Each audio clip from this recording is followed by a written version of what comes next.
Así inicia ese noticia en profundidad. Qué placer acompañarles. Soy Tatiana Pérez y les saludo desde nuestra sede central en Caracas, en Venezuela.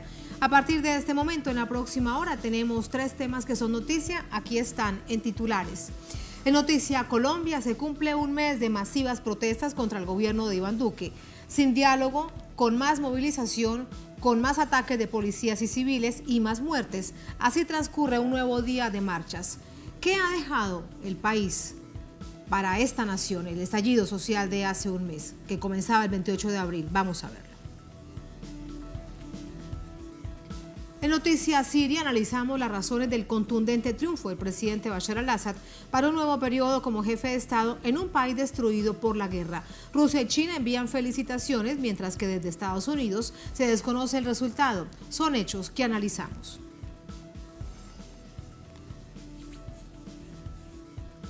Y en Noticia Guatemala, por el llamado Diario Militar o Dossier de la Muerte, son detenidos 11 militares y expolicías. Es un giro sorpresivo de una investigación por el asesinato de más de 183 personas señaladas de ser enemigas internas del gobierno entre 1983 y 1985. Profundizamos en ello en Noticia Casi Comienza. Bienvenidos, bienvenidas.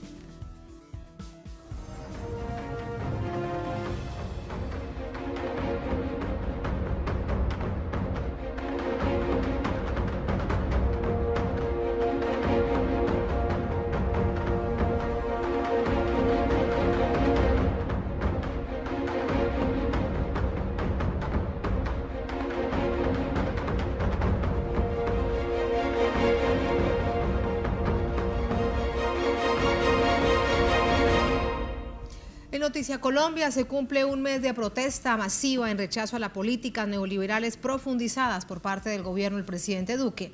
Desde el sector oficial se responde con sordera, con silencio, con represión. Aumenta así la escalada de violencia. Vamos a verlo. El Comité Nacional del Paro, respaldado por las masivas movilizaciones en más de 30 ciudades, sigue sin obtener respuestas satisfactorias a sus demandas. Desde que el 28 de abril, hace un mes ya, iniciara la mayor ola de protestas que ha tenido Colombia en su historia. El 2 de mayo lograron frenar la reforma tributaria neoliberal. Solo momentáneamente, el presidente Duque retiró el proyecto y cambió a su ministro de Hacienda, pero el actual, José Manuel Restrepo, recalcó este viernes en una entrevista al portal Forbes que la reforma será llevada de nuevo al Congreso antes del 20 de julio.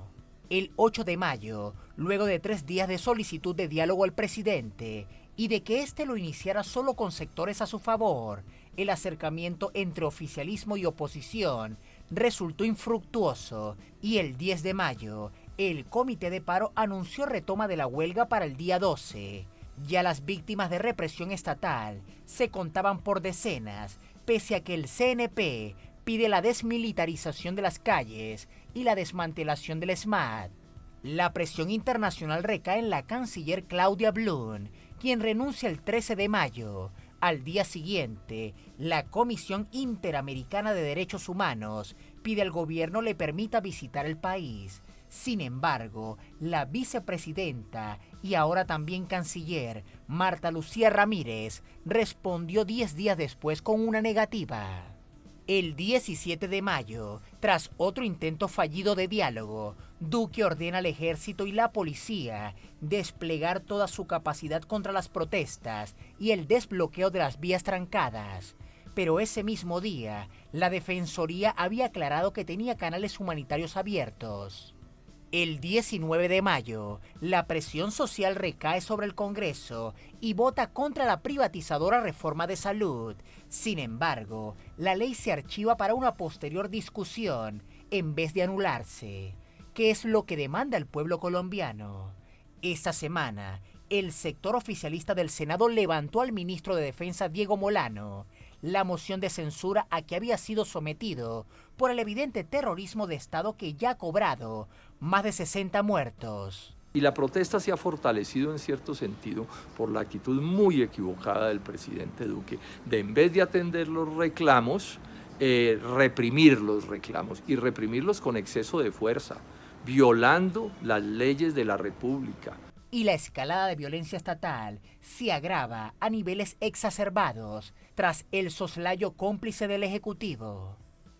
Freddy Bermúdez Ortiz, hoy muerto en estos mismos hechos, era un funcionario adscrito al Cuerpo Técnico de Investigación, que de acuerdo con la información recopilada hasta este momento disparó hacia varias personas, ocasionando la muerte de unos civiles.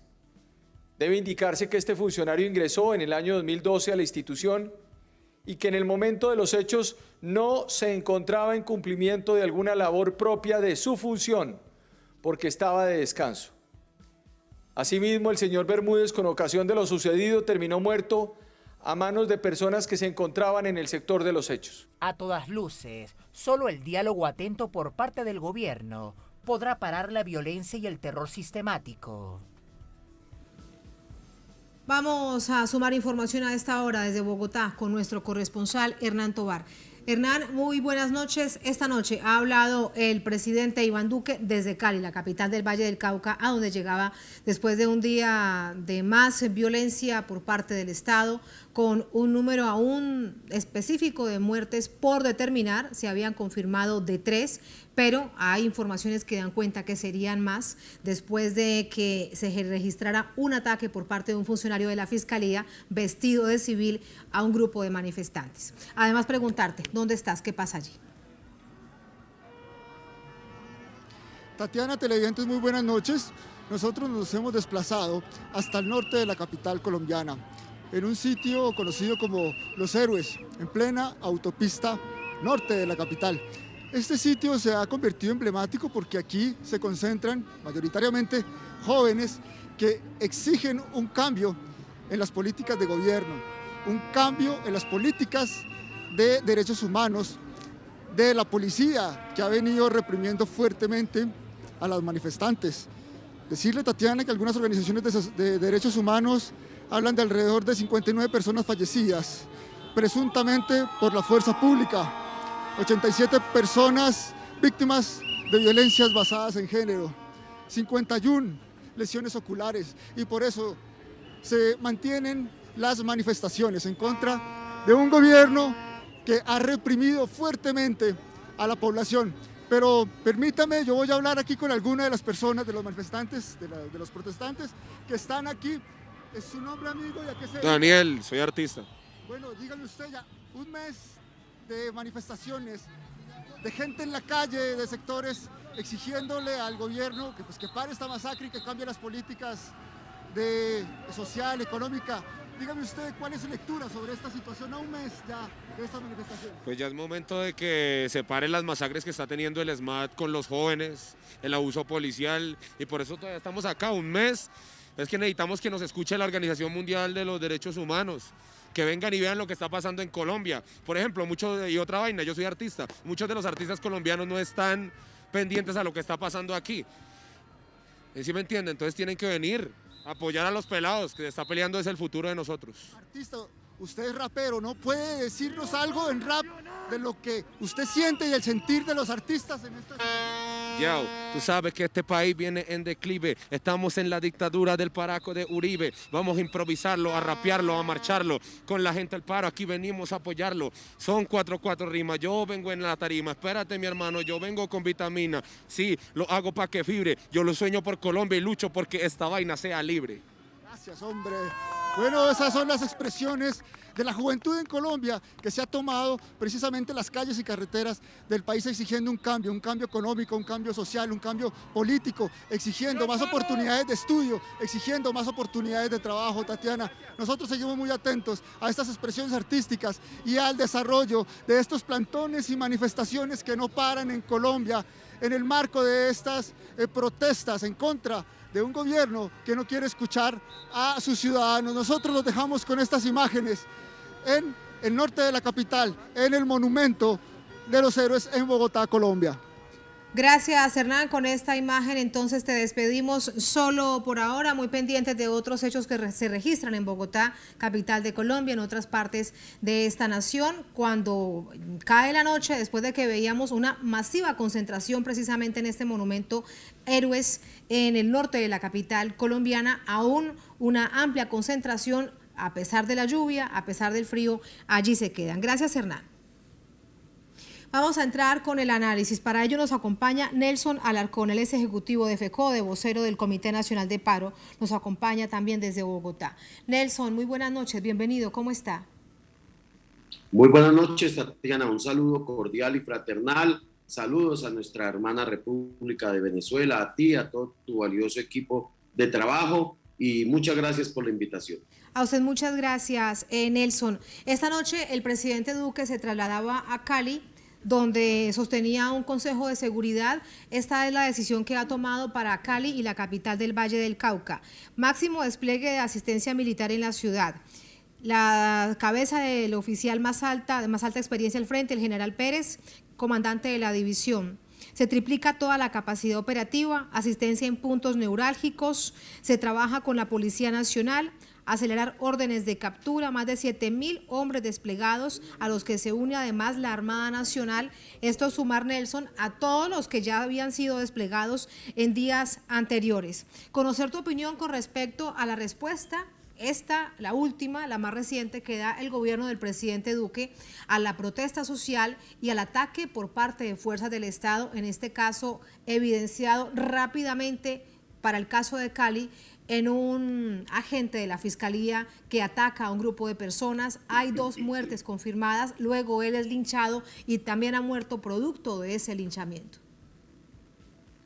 Bueno, sí, desafortunadamente esa es la política guerrerista hoy del gobierno de Colombia en cabeza del señor presidente Iván Duque, como precisamente lo señalas, donde está hoy en este momento, allí donde ha desplegado adicionalmente de lo que ya había hecho 7.000 hombres, tanto de la policía, del ejército, de la armada, para a sangre y fuego levantar los puntos de resistencia, los mal llamados bloqueos por el gobierno nacional, que no existen en la Constitución, sino son puntos de resistencia. Aquí el gobierno prima más la guerra, la masacre, la barbarie, que el diálogo y la concertación. Por eso ha negado poder avanzar en un proceso de concertación y diálogo, y lo cual repudiamos y rechazamos. Este es un gobierno que le ha declarado la guerra al paro nacional, que hoy cumplimos 31 días de paro nacional que iniciamos desde el pasado mes del 28 de abril exactamente. Hoy es un gobierno represivo que hoy desafortunadamente el desarrollo es 5 personas asesinadas por la fuerza pública, lo que tenemos el reporte oficial. Es una situación triste, caótica, sumados a los desafortunados situación y lamentablemente de 60 compañeros y compañeras manifestantes asesinados, la inmensa mayoría por la fuerza pública y los demás por civiles protegidos por la misma policía y el ejército. Es lamentable la situación y que hoy estamos viviendo una situación de sangre, de barbarie, que el gobierno nacional no quiere parar la masacre y el asesinato que hoy se está viviendo en Colombia. Nelson, particularmente el Valle del Cauca, Cali, es por departamento, de acuerdo a las cifras de Indepaz y de Temblores, donde más víctimas se han registrado producto de esta violencia policial y más muertes han puesto los jóvenes. La peligrosidad que reviste de nuevo esta decisión que toma el presidente Duque, cuando vemos que son los muchachos, que son los jóvenes estudiantes, los que son protagonistas de este paro nacional. Claro, la inmensa mayoría de nuestros jóvenes. ¿Y por qué los jóvenes son los protagonistas hoy? Porque no hay oportunidades de empleo, no hay oportunidades para ingresar a la educación superior, no hay oportunidades para poder adquirir su alimento. Hoy se están muriendo de hambre las familias, nuestros jóvenes, la clase más vulnerable. Y hoy lo único que está recibiendo por parte del Estado es represión, es asesinato, es miseria, es una situación triste, lamentable. Y que lo que estamos viviendo, aquí tememos porque esta noche, ojalá que no sea así, pero tememos que frente a estas circunstancias, con la llegada de más de 7.000 hombres de las fuerzas militares en cabeza del señor presidente Iván Duque, lo que va a ocurrir es una nueva masacre, una nueva barbarie que obviamente la repudiamos y la rechazamos y llamamos a toda la comunidad internacional, a la Comisión Interamericana de Derechos Humanos, a la ONU, a la Comunidad Europea, a los gobiernos democráticos que realmente puedan intervenir. Esperamos realmente que no se vaya a presentar absolutamente ninguna circunstancia, pero lo único que hemos recibido es eso y creemos que desafortunadamente se puede presentar una nueva masacre perpetrada en cabeza del señor presidente Iván Duque y sus fuerzas militares en Cali y en el resto del país. Como usted dice, pues ojalá que otra noche de terror, otra noche tan dramática como las que se han visto anteriormente en estos 30 días de paro no se registre, pero sin duda hay que estar siempre muy pendientes de todo. Ahora, Nelson, hablemos acerca del diálogo.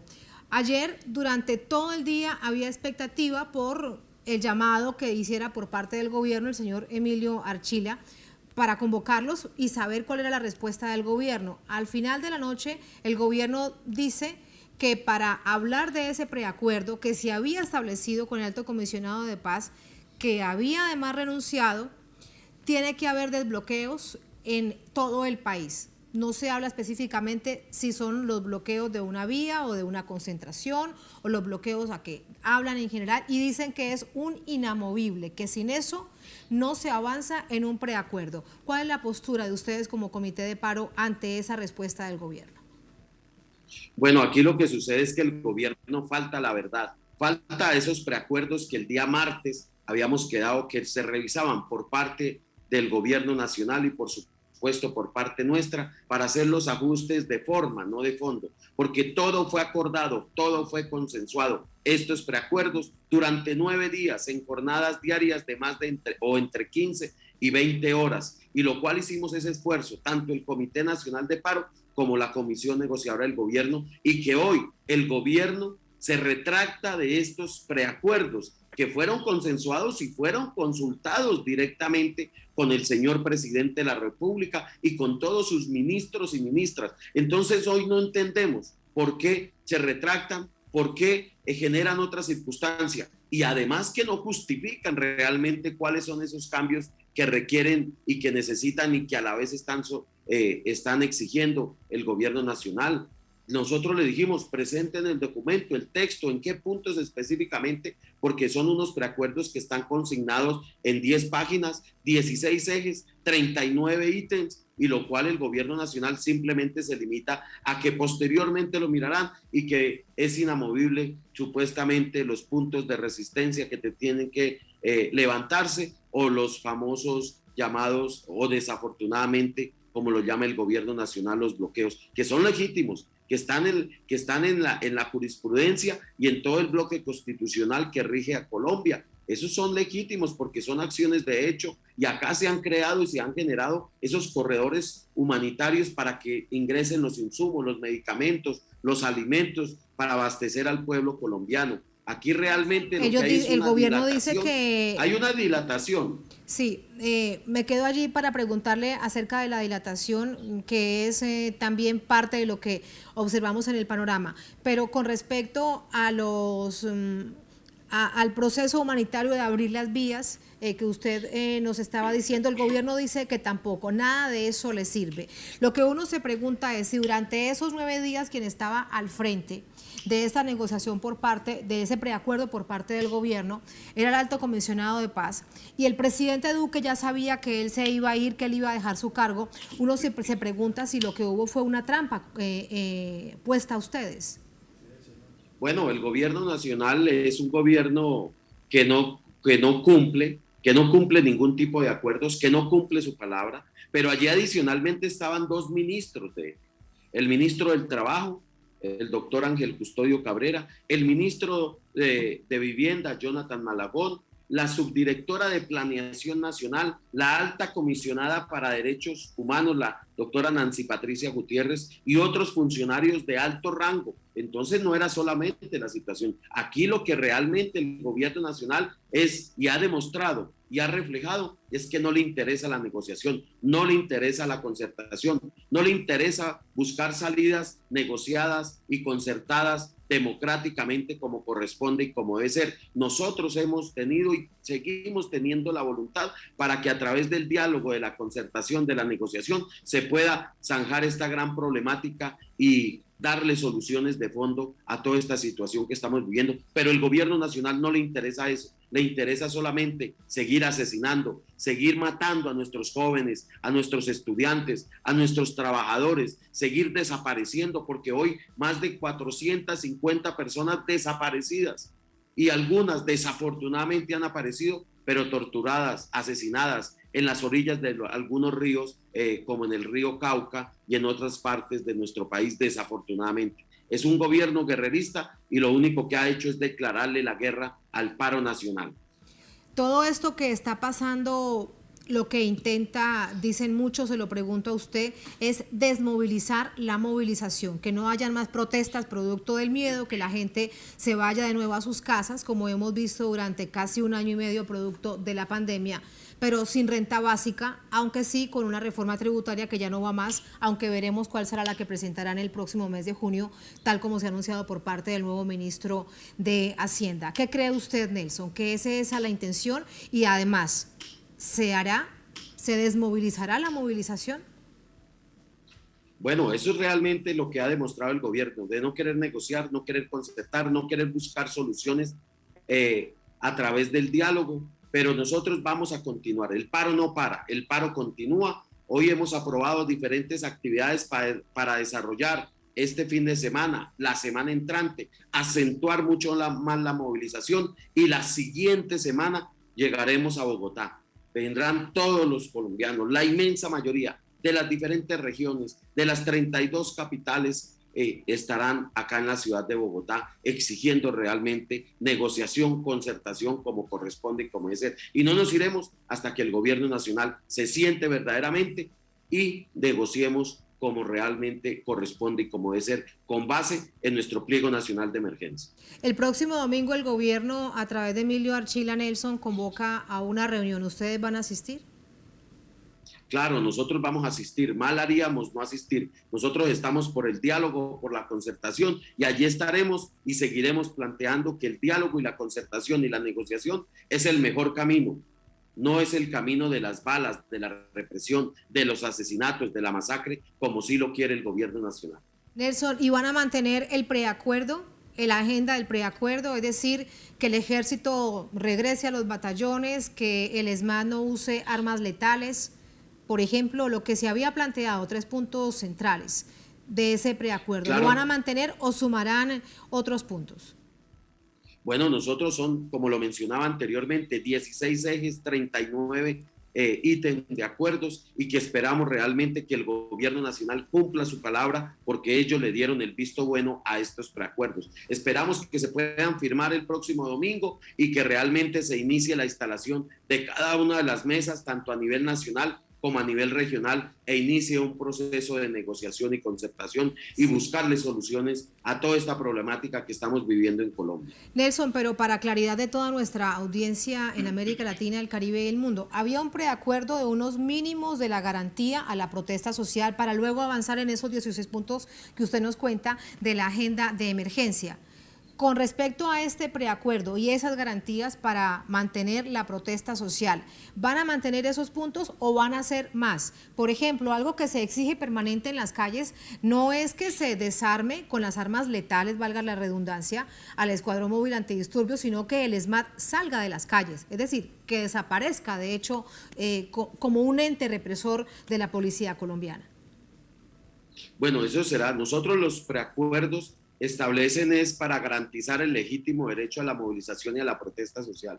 Y hay temas en los cuales realmente el gobierno nacional colocó inamovibles, como este tema del desmonte del ESMAD, pero nosotros dejamos una constancia, pero logramos que el ESMAD, que la policía, que el ejército obviamente no utilice armas de fuego en el desarrollo de las movilizaciones y las diferentes actividades inherentes en el marco del paro nacional. Y por supuesto, también logramos concertamos más que lograr, concertar de que la fuerza pública, en este caso el ejército, no esté en las movilizaciones ni en las calles, y que obviamente pueda regresar a cada uno, como usted muy bien lo menciona, a los sitios que corresponde. El ejército está para defender la soberanía del pueblo colombiano, no para apuntar sus armas hacia el pueblo, hacia los ciudadanos y ciudadanas, no. Nosotros nos mantenemos, damos y hemos dado la palabra y nos mantenemos en ella, y esperamos que el gobierno nacional cumpla y respete los preacuerdos pactados entre el gobierno nacional y el Comité Nacional de Paro.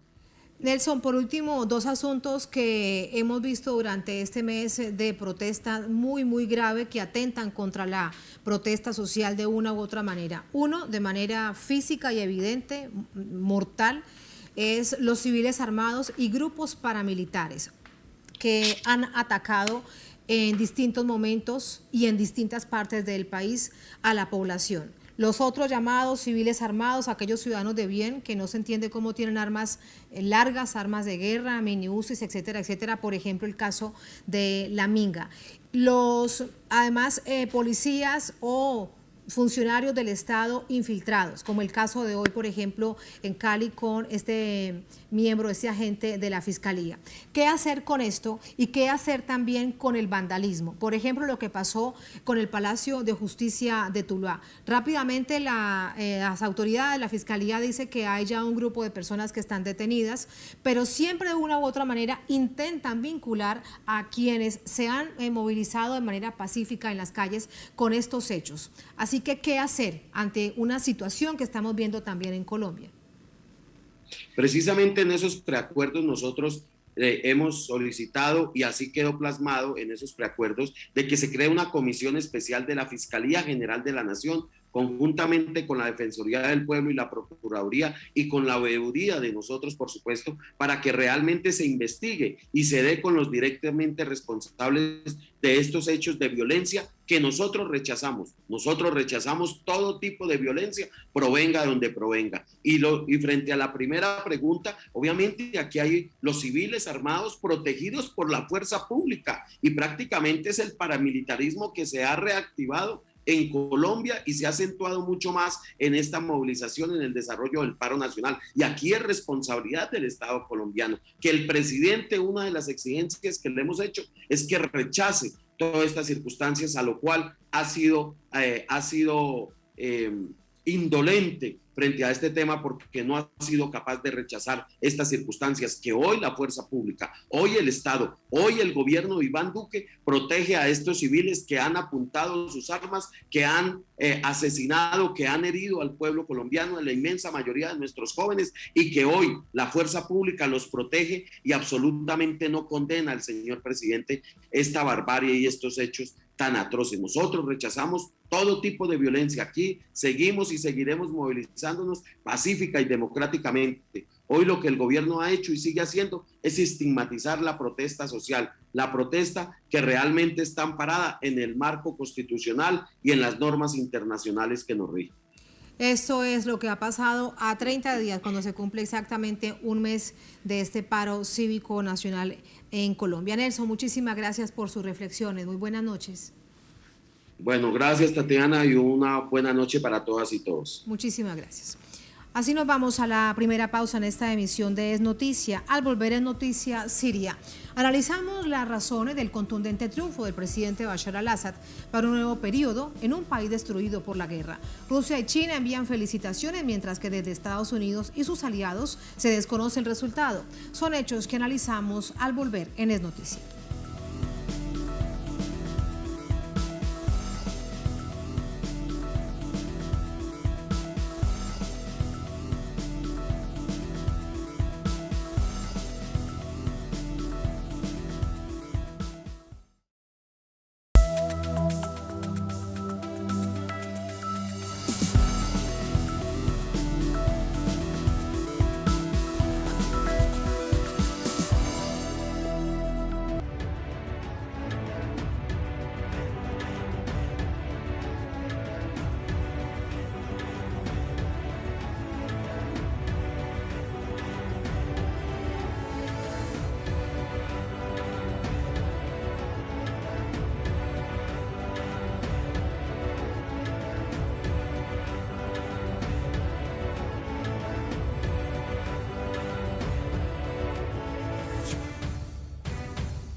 En Noticia Siria, el candidato presidencial, actual presidente sirio, Bashar al-Assad, gana con gran ventaja las presidenciales y el pueblo sirio se congrega en las calles y plazas para festejar este resultado. Vamos a verlo. El presidente de la Asamblea del Pueblo de Siria, Hamoud al-Sabbagh, anunció que el actual mandatario Bashar al-Assad ganó las elecciones presidenciales con el 95,1% de los votos. El jefe del legislativo precisó que 13.540.860 eligieron al candidato Bashar al-Assad de los 14.239.140 que ejercieron su derecho al voto en los comicios. El señor Bashar al-Assad obtuvo la mayoría total de los votos del total de votantes que ejercieron su derecho al voto, lo que representa el 95.1% de los votos. Y en base de ello, me alegra y me honra anunciar al señor Bashar al-Assad ha ganado el cargo de presidente de la República Árabe Siria. Los sirios en todas las ciudades, localidades y regiones del país tomaron las calles para celebrar el resultado. Festejos populares que evidencian su rechazo a la postura occidental que pone en tela de juicio la legitimidad de estas elecciones y demuestran que los sirios, a pesar de todas las presiones militares, políticas y económicas, no ceden en defensa de su derecho en la autodeterminación. Queremos dirigir un mensaje claro y contundente al mundo entero, de que no aceptamos sino al presidente Bashar al-Assad, que permaneció firme junto a nosotros durante la guerra y de que nada ni nadie puede doblegar la voluntad del pueblo sirio. Y vamos a seguir un pueblo fuerte bajo el liderazgo de nuestro presidente y grandioso ejército.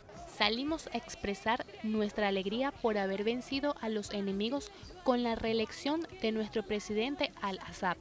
Y todo el pueblo sirio siente esta alegría y lo está demostrando mediante estas fiestas populares por la victoria. El pueblo sirio afirma que su decisión de reelegir a su presidente por un nuevo mandato de 7 años constituye un rotundo fracaso de los planes occidentales de provocar un cambio político forzado en Siria. Un presidente que promete continuar bajo su liderazgo la lucha hasta la liberación de todo el suelo sirio de las bandas terroristas y las demás fuerzas invasoras extranjeras. Telesur, Damasco, Siria. Vamos a ir con el análisis. Nos acompaña para ello Pablo Jofré, periodista, escritor chileno, analista internacional, especialista en Oriente Medio y el Magreb. Nos acompaña desde Santiago de Chile. Pablo, muy buenas noches, bienvenido. ¿Cómo estás? Gracias por acompañarnos. Gracias, Tatiana, por la invitación. Buenas noches. Gracias. Pablo, ¿qué valoración hace del triunfo de Bashar al-Assad? De las elecciones en un país, decíamos, además destruido por una guerra que han sufrido y de qué manera durante 11 años, una guerra además que comenzó como una invasión y luego con un terrorismo de distintas nacionalidades y luego el triunfo del presidente Bashar al-Assad, a quien el gobierno de Estados Unidos por distintas vías trató de derrocar. Bueno, yo creo que el primer elemento es algo que estaba mencionando usted, Tatiana.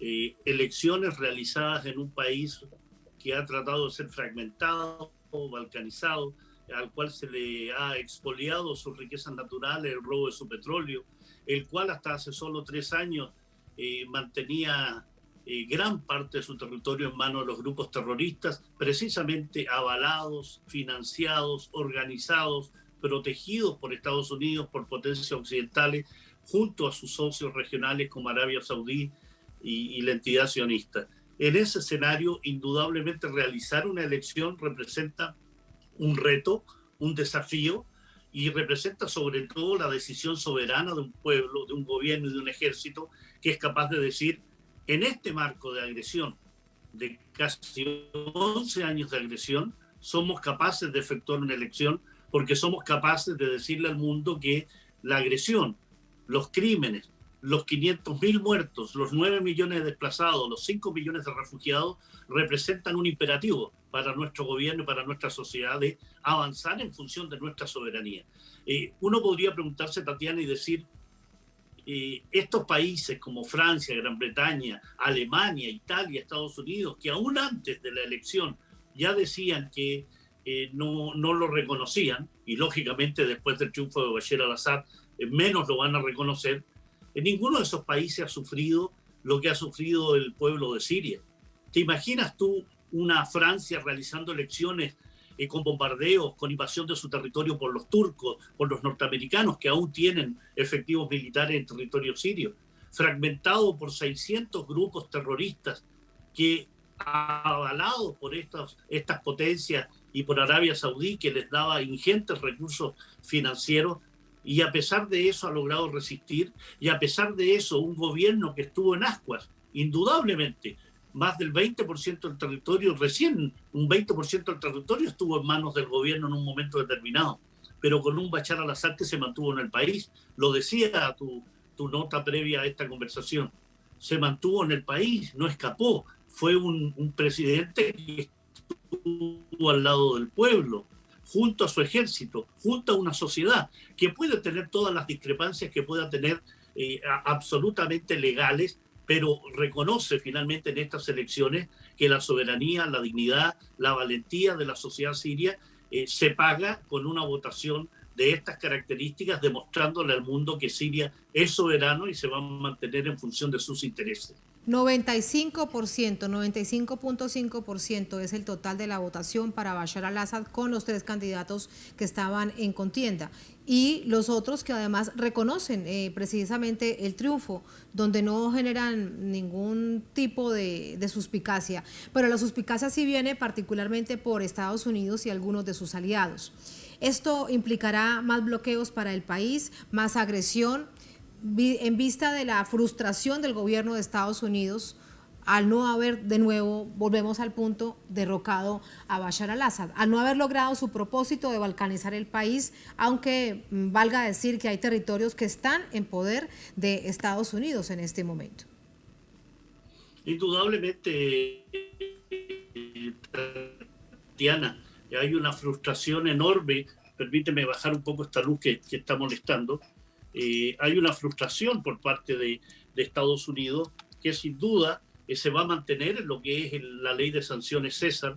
Es una manifestación clara que Estados Unidos lo que busca, lo que necesita simplemente son países incondicionales. No quiere socios, no quiere amistad, quiere países sometidos.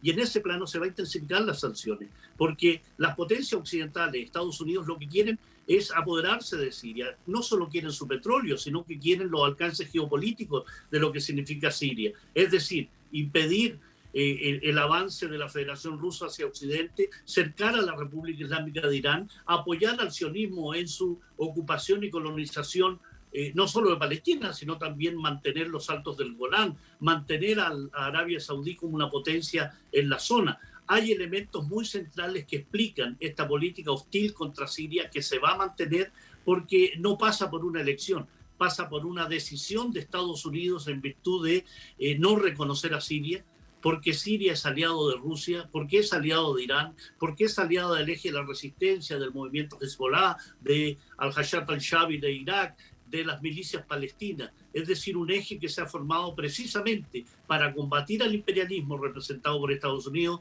al sionismo representado por Israel y al wahabismo representado por Arabia Saudí. No va a cesar, pero aquí hay un sostén potente. El pueblo sirio apoya a su presidente, apoya a su ejército nacional y sobre todo apoya lo que se ha hecho en defensa de la soberanía y del territorio sirio.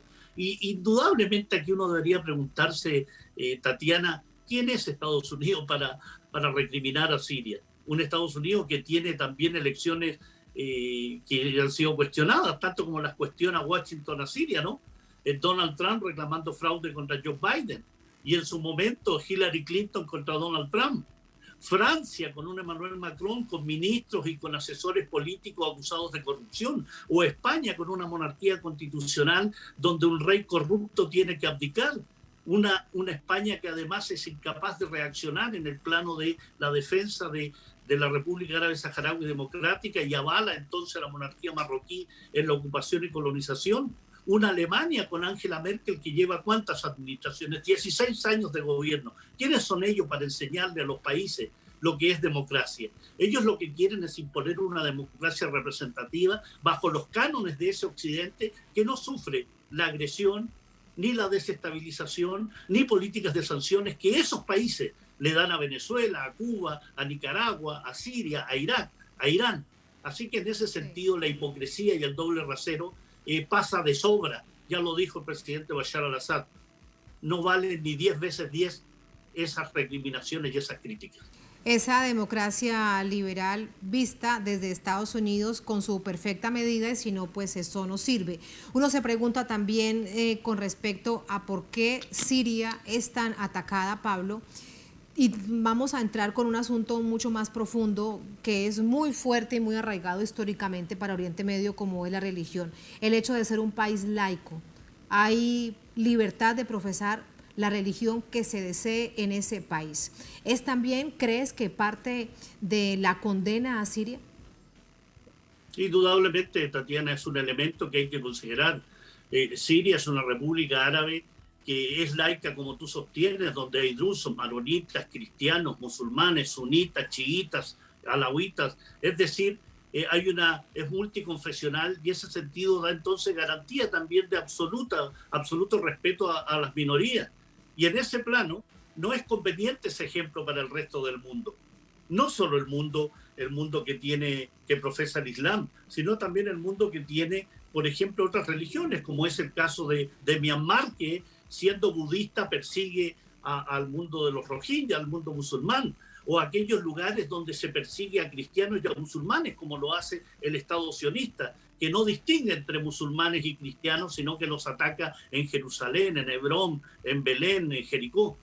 Siria representa no un experimento, una realidad de un país laico, la realidad de un país que, a pesar de todas las agresiones, porque las cifras son dramáticas, son absolutamente propias de un genocidio, y aquí en algún momento dado van a tener que responder los israelíes, los saudíes, los norteamericanos, franceses y británicos, que han generado una destrucción en ese país, que han robado su petróleo, lo han robado junto a los turcos que sacan el petróleo desde el territorio sirio, lo transportan a Turquía y a Israel para venderlo a bajo precio al mercado europeo. Eso es claramente un acto delictivo, sancionable, como es absolutamente delictivo el organizar acciones desestabilizadoras que han generado 500.000 de muertos, la cantidad de desplazados y refugiados, la destrucción de infraestructura básica, vial, portuaria, las ciudades, el tema del suministro.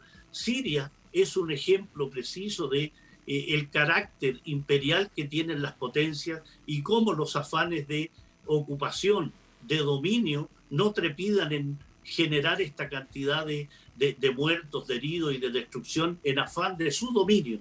Aquí estamos en presencia de una valentía del pueblo sirio que ha sido capaz de resistir más de una década, la valentía de su gobierno, de su ejército, que ha sido capaz de enfrentar, como lo ha hecho, de la manera como lo ha hecho, con apoyo de la República Islámica de Irán, sin duda, con apoyo de la Federación Rusa, sin duda, pero eso tiene 3 años, tiene 4 años.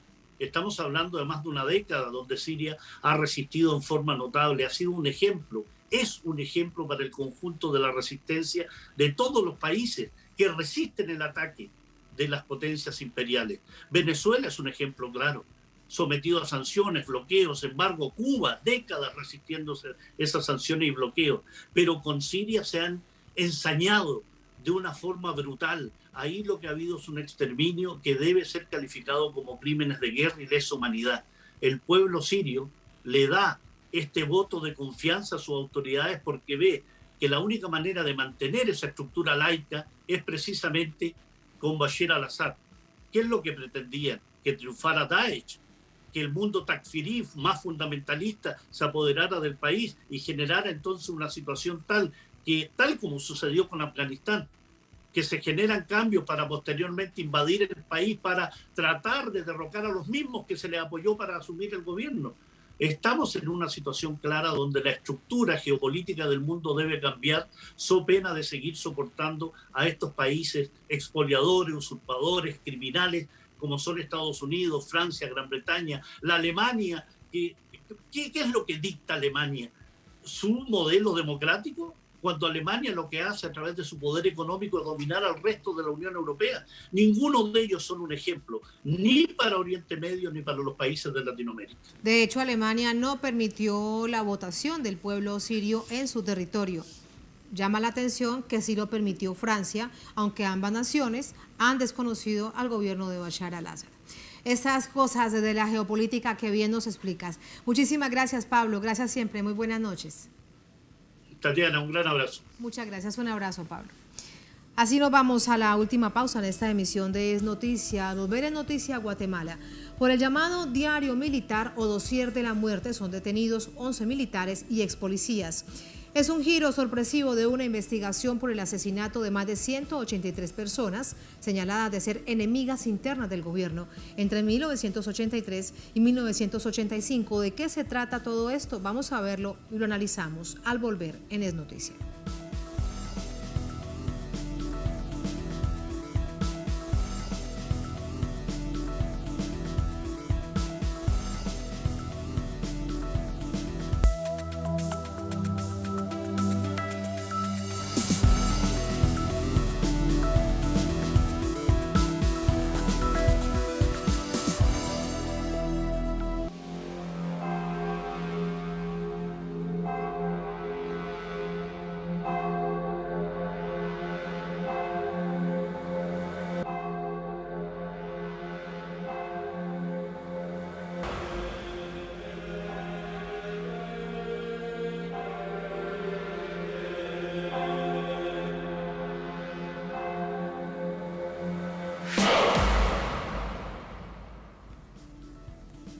En Noticia Guatemala, detenidos 11 exmilitares y policías acusados de crímenes de lesa humanidad cometidos entre 1983 y 1985. Eran funcionarios cuando los regímenes de turno perseguían a líderes sociales, estudiantes y políticos, supuestos enemigos comunistas de los gobiernos de turno. Valga recordarlo. Vamos a revisarlo. La Fiscalía y la Policía Nacional Civil guatemalteca detuvieron este jueves a 11 militares y policías retirados por su presunta participación en crímenes de Estado contra al menos 183 personas consideradas enemigas internas de la nación entre 1983 y 1985. Los posibles delitos que se les imputan son delitos contra deberes de humanidad, asesinato en grado de tentativa y desaparición forzada. Este día se les hizo saber el motivo de su detención en el juzgado de mayor riesgo B y se programó para el 1 de junio la audiencia de primera declaración. Entre los detenidos figuran el general retirado Marco Antonio González Taracena, que dirigió la red de inteligencia clandestina del Estado Mayor Presidencial. También fueron aprehendidos sus ex subalternos militares y especialistas del Estado Mayor Presidencial, Enrique Cifuentes, Eliseo Barrios, Mabilio Castañeda y Rone René Lara. También fue detenido el primer jefe del Departamento de Investigaciones Técnicas de la Policía, Gustavo Oliva, y el primer jefe de la Brigada de Operaciones Especialistas de la Policía, Juan Cifuentes. Asimismo, los ex especialistas de la Dirección de Inteligencia Militar, José Monterroso y Edgar de León, así como el ex comandante de la zona militar del departamento de Chimaltenango, Víctor Vázquez.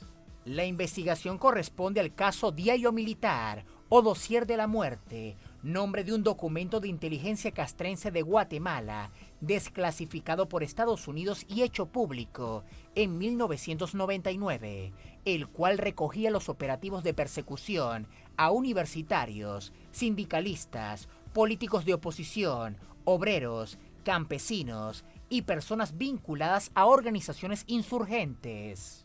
Estos eran considerados enemigos internos de la nación por el hecho de oponerse a los regímenes de turno, presididos por generales del ejército entre 1978 y 1985. Entre sus 73 páginas, el diario militar consta de un registro pormenorizado de 183 personas que fueron sometidas a secuestros, traslados a centros clandestinos de detención, torturas, violaciones y ejecuciones por parte de las fuerzas de seguridad del Estado. De acuerdo con una investigación de la Secretaría de la Paz, la autenticidad del diario militar, citada por un medio local, el Partido Guatemalteco del Trabajo, fue el más asediado por las Fuerzas Armadas Estatales, con 107 detenciones, el 57% de los casos. El diario militar registra solo 183 ejecuciones extrajudiciales, pero la guerra civil dejó un saldo de 200.000 víctimas y 45.000 desaparecidos. Vamos a profundizar en este caso, analizamos este hecho, además, ¿por qué aparece ahora? Es la primera pregunta para nuestro invitado Sandino Asturias, analista internacional, politólogo, coordinador del Centro de Estudios de Guatemala, CEG, nos acompaña desde Ciudad de Guatemala. Sandino, qué gusto, ¿cómo te va? Muy buenas noches. Bien, un abrazo, Tatiana. Muchas gracias. ¿Por qué aparece en este momento? Es muy bien conocido, hay bastante información y publicaciones de este llamado dossier de la muerte, de estos diarios militares que fueron encontrados posterior a todos los hechos. ¿Por qué se toman esas decisiones judiciales ahora? ¿Qué fue lo que pasó? Bueno, yo creo que hay que ver que estamos enfrentando en Guatemala, en primer lugar, un fenómeno llamado justicia de transición y terrorismo de Estado. El terrorismo de Estado fue lo que aplicó la contrainsurgencia en Guatemala, aplicando un concepto estadounidense, la doctrina de seguridad nacional, que creó el concepto de enemigo interno. Por eso todos estos hechos están relacionados a cómo Estados Unidos entrenó, preparó a las fuerzas de seguridad para hacer estos procesos de desaparición forzada, asesinatos, secuestros, torturas. Fueron justamente Estados Unidos quien forjó y formó una doctrina a nivel de Latinoamérica para la represión. ¿Por qué ahora? Porque la Fiscalía de Derechos Humanos en Guatemala, hay diferentes fiscalías que trabajan, y la Fiscalía de Derechos Humanos ha tenido un trabajo muy importante con las víctimas.